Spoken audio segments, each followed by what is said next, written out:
भाई बहनों, मैं मुन्ना शुक्ला आरटीए एक्टिविस्ट। आज हम बहुत जानकारी भरपूर दे रहे हैं आईएएस और पीसीएस सिविल सर्विस के लिए। हो सकता है थोड़ा वीडियो लंबा हो जाए, लेकिन उसको बने रहें और पूरा अवश्य देखें, बहुत ही महत्वपूर्ण है। पवन और वायु किसे कहते हैं? Wind and air. विंड के उच्च ताप निम्न ताप कैसे है? वायु का प्रवाह लंबवत होता है, पवन का प्रवाह क्षैतिज होता है। 1605 में ऑटोवान गैरिक ने वायुदाब का पता लगाया।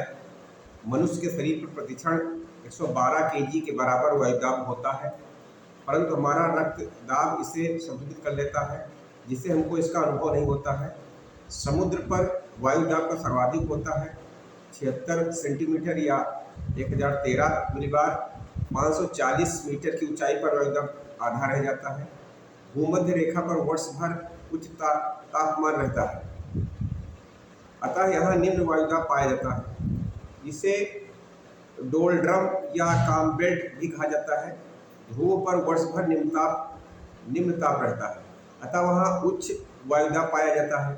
पवन का प्रवाह उच्च दाब से निम्न वायुदाब की ओर होता है। ध्रुव पर सामान्य वायुदाब वाले क्षेत्रों को मिलने वाली सामयिक काल्पनिक रेखा को एसबॉर कहते हैं। पृथ्वी पर वायुदाब की 7 पेटियां निरंतर विद्यमान रहती हैं। पवन और हवा विंड। पृथ्वी पर 3 प्रकार की पवनें हवाएं पाई जाती हैं। एक सनातनी, जिसे ग्रहीय, स्थायी या प्रचलित पवनें कहते हैं। दूसरा है मौसमी, सामयिक मानसून पवनें कहते हैं, जो मानसून से चलती हैं। और तीसरी है स्थानीय पवनें, लोकल विंड्स। तो सनातनी अब आते हैं सनातनी पवन के बारे में। सनातनी, ग्रहीय, स्थायी, प्रचलित पवनें ये कौन सी हैं? ये पवनें वर्ष भर एक ही दिशा में चलती हैं। इनका प्रवाह उच्च वायुदाब से निम्न वायुदाब की ओर होता है। पृथ्वी के घूर्णन के कारण यह एक निश्चित दिशा की ओर ही प्रगति होती है। इन पवनों को पृथ्वी का आकार, ऊंचाई आदि के बराबर प्रभावित करते हैं।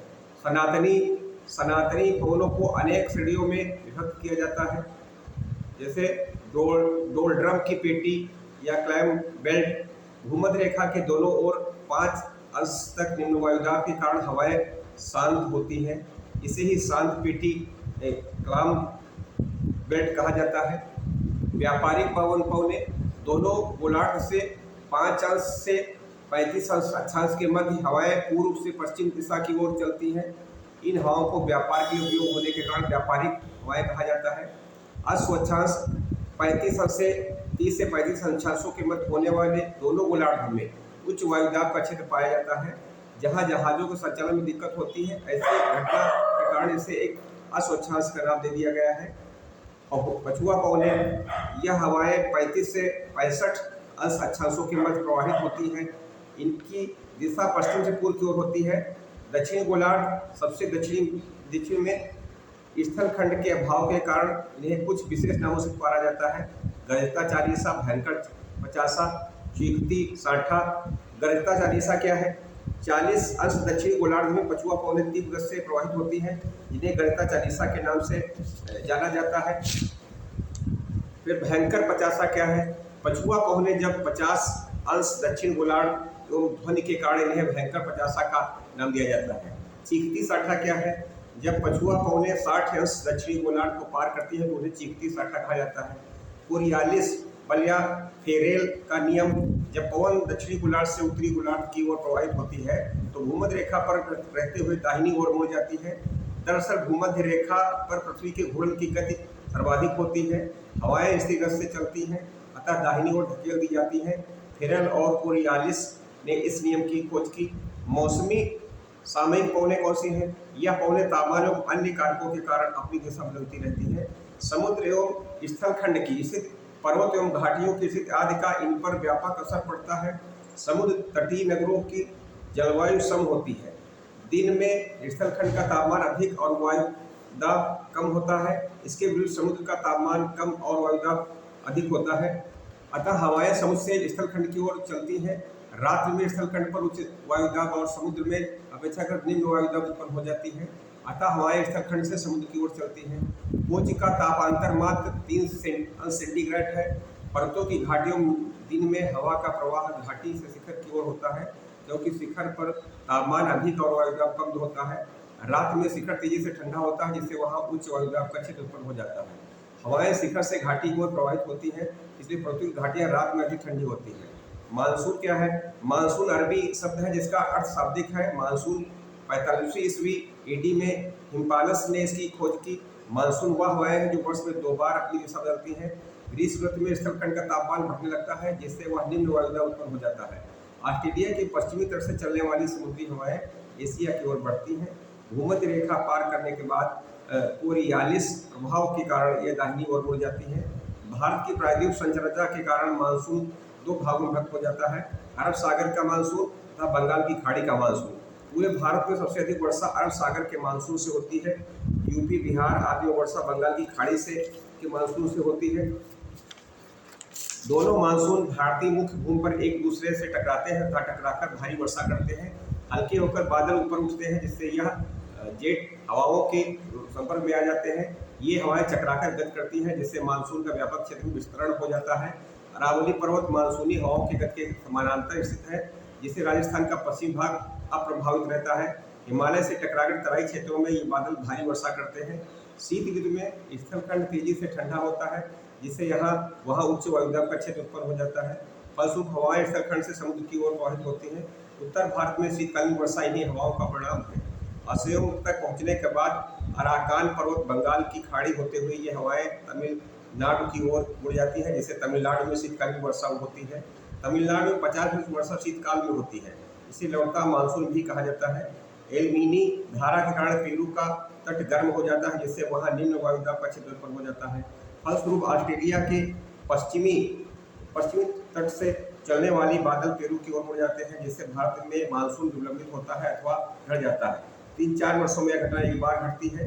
कभी कभी पेरू या हर्बाबोर्ट की जलधारा अधिक ठंडी हो जाती है, जिससे वहाँ उच्च वायुदाब का क्षेत्र उत्पन्न हो जाता है। अतः बादल क्षेत्र से भारत की ओर मुड़ जाते हैं। फलस्वरूप भारत में भारी वर्षा होती है। यही लानिना इफेक्ट है। स्थानीय पवनें क्या है? लोकल विंड्स पवन चिनूक यूएसए गर्म से स्नो हेल्फर भी कहते हैं। हॉर्न आल्प्स पर्वत गर्म स्विट्जरलैंड और पकाने में उपयोगी होती हैं। सिराको सहारा मरुस्थल में चलने वाली गर्म हवा, इससे अनेक स्थानीय नाम है। मिस समारीन, Libya, Ghibli, Tunisia, chili, Italy, sirocco, Spain, लॉयक। भूमध्य सागर को पार करके जब यह इटली पहुंचती है तो वर्षा के साथ बालू भी पृथ्वी पर आ जाते हैं।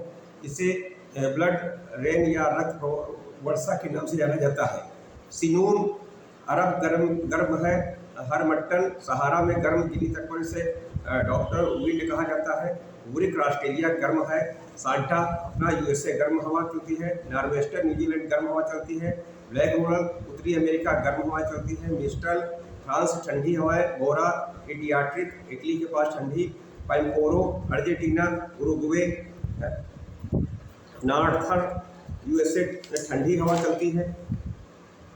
ऐसे टेम्पोरल मध्य अमेरिका कैटाबिट स्थानीय पवन शिखर से घाटी की ओर बढ़ती है। शीत सतान ईरान से 120 दिन की पवन भी कहा जाता है। मेवाडोस दक्षिण अमेरिका ठंडी एडी से उड़ती है। मेस्ट्रो भूमध्य सागर में चलती है। हबूब सूडान उरान या पुरगा रूस में। बेलगार्ड उत्तरी ध्रुव के आसपास। नॉर्थ वेरिएंट नॉर्थ और इस चलने वाली बर्फ भरी आंधी है। चक्रवात प्रतिवार चक्रवात क्या कहते हैं?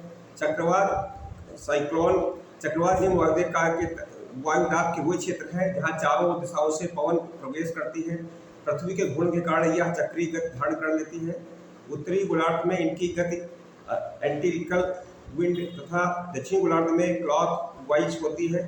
चक्रवात अपने साथ तेज हवाएं और बादल लेकर आते हैं, जिससे भारी वर्षा के साथ अन्य क्षति भी होती है।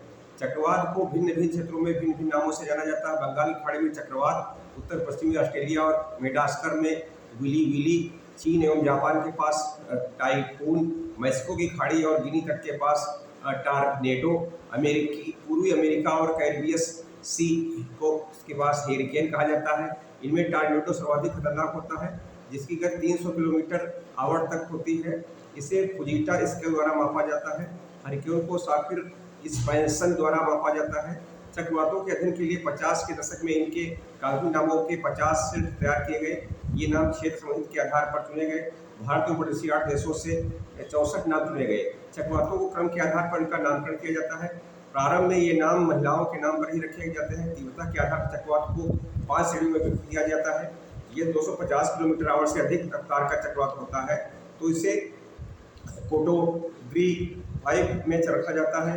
कैटरीना और रोल्डी इसी श्रेणी में 5 के चक्रवात हैं। नरगिस चक्रवात के कारण समुद्री वृक्षों को अपार क्षति होती है। इन नामों का उपयोग करके दोबारा नहीं किया जाता। सर्वाधिक चक्रवात मेक्सिको खाड़ी में आते हैं और सर्वाधिक चक्रवात उड़ीसा में आते हैं। प्रति चक्रवात उच्च वायुदाब के वह क्षेत्र है जहां से हवाएं अन्य दिशाओं की ओर गतिशील होती हैं।